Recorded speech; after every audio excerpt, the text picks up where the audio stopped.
নমস্কার, hour untold স্টোরিজে তোমাদের সবাইকে আরও একবার স্বাগত।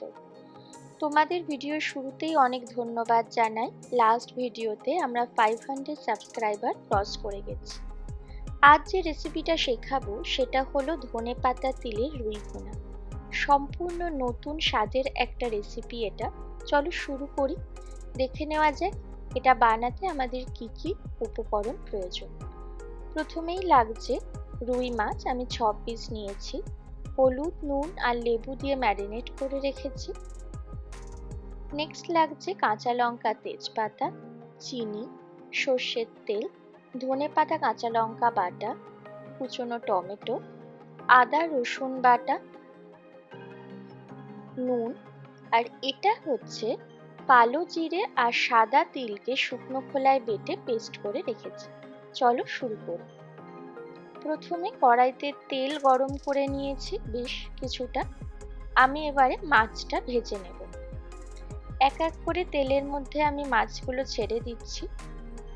ভালো করে এপিট ওপিট একটু কড়া করে ভেজে নেব। যেহেতু এটা ভুনা হচ্ছে তাই মাছগুলোকে একটু কড়াভাবেই ভেজো।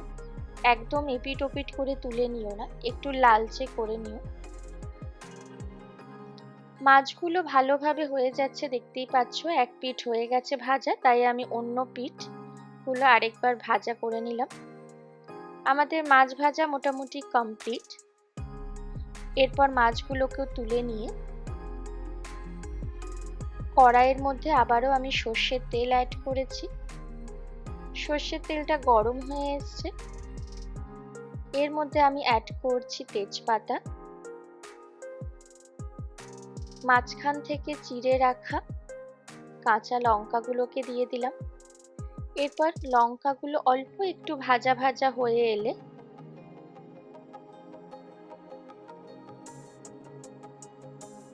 এর মধ্যে আমি অ্যাড করব কুচনো টমেটো।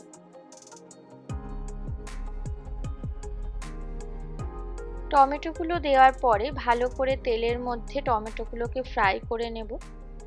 আর এর মধ্যে আমি অ্যাড করব সামান্য পরিমাণে চিনি। চিনি দেওয়ার একটাই কারণ, সেটা হচ্ছে কালারটা আনে এবং টমেটোর মধ্যে একটু মিষ্টি ফ্লেভার আসে, যেটা রান্নার স্বাদকে আরো অনেক বেশি এনহ্যান্স করে। টমেটোগুলো ভাজা ভাজা হওয়ার জন্য আমি ভালোভাবে নাড়িয়ে নিলাম একবার, আর ঢাকনা দিয়ে দেব। 2-3 মিনিট একটু ফ্রাই হতে দেব। ফ্রাই হয়ে যাওয়ার পর ঢাকনা তুলে নিলাম। দেখতেই পাচ্ছ টমেটোগুলো প্রায় সেদ্ধ হয়ে গেছে বা গলে গেছে। এর মধ্যে আমি রসুন আর আদা বাটাটা দিয়ে দেব। বেশ অনেকটা পরিমাণে রসুন আমি এতে অ্যাড করেছি, আর কিছুটা পরিমাণে কুচনো রসুন আমি ওই পেস্টার বা বাটাটার সাথে অ্যাড করেছি, তোমরা দেখতে পাচ্ছ। এরপর এই পুরো মশলাটাকে ভালোভাবে ভাজতে দেব। দেখতে পাচ্ছ মোটামুটি ভাজা ভাজা হয়ে গেছে টমেটো, আদা রসুন বাটা, কাঁচা লঙ্কা। এর মধ্যে আমি অ্যাড করব ধনে পাতা আর কাঁচা লঙ্কা বাটাটা। ধনে পাতা বাটাতে আমি কোনো রকম জল ইউজ করিনি। দেখতেই পাচ্ছ এটা একদম থকথকে একটা গ্রেভি হয়ে গেছে। এবার ভালোভাবে আমি মশলাগুলোর সাথে এই ধনে পাতা বাটাটাকে নাড়িয়ে নিচ্ছি।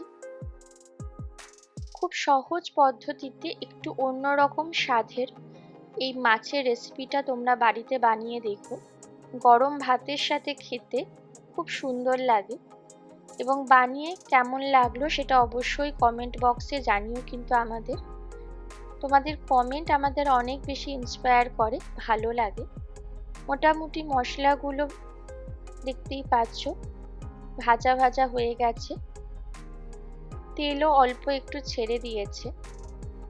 এর মধ্যে আমি অ্যাড করব হচ্ছে কালো জিরে আর সাদা তিলকে শুকনো খোলায় ভেজে আমি পেস্ট করে রেখেছিলাম। এই যে বাটাটা আমি এখন দিচ্ছি, কালো জিরে এবং সাদা তিল বাটা, এটাই মেন উপকরণ বলতে পারো, যাতে এই মাছের এই রেসিপিটার টেস্টটা একটু আলাদা হয় অন্য মাছের রেসিপিগুলোর থেকে। এরপর সমস্ত মশলাগুলোকে তেলের সাথে ভালো করে ফ্রাই করে নিচ্ছি বা ভুনে নিচ্ছি বলতে পারো। এজন্যই এই রেসিপিটার নাম রুই ভুনা, কারণ এটা মেনলি খুব একটা বেশি জল লাগে না, অল্প সামান্য পরিমাণে জল দেব। আমি যে মাছগুলো নিয়েছি, যাতে মাছের সাথে মশলাগুলো ভালোভাবে গায়ে মিশে যায়, ওই জন্য যতটা পরিমাণে জল প্রয়োজন, এখানে তোমরা নর্মাল টেম্পারেচারে জল ইউজ করতে পারো বা গরম জল ইউজ করতে পারো। আমি এখানে নর্মাল জলই নিয়েছি। এরপর ভালো করে মশলাগুলো আরও একবার নাড়িয়ে নিচ্ছি আমি, আর এটাকে কিছুক্ষণ হতে দেব। তার আগে আমি অ্যাড করে নিচ্ছি নুন। মাছ অনুযায়ী বা তোমরা যতটা গ্রেভি বানাচ্ছ সেটা অনুযায়ী এই নুনটাকে অ্যাড করো। এটা সম্পূর্ণ তোমাদের পরিমাণ এবং পরিমাপের ওপর নির্ভর করছে। ভালোভাবে নুনটাকে নাড়িয়ে নেওয়ার পরে ঢাকনা দিয়ে দিলাম। মশলাগুলো কষানোর পরে আমি ঢাকনাটা তুলে নিলাম। আমাদের গ্রেভি মোটামুটি পুরোপুরি রেডি। এর ওপরে যে মাছগুলো ভেজে রেখেছিলাম ওগুলো এক এক করে দিয়ে দেব।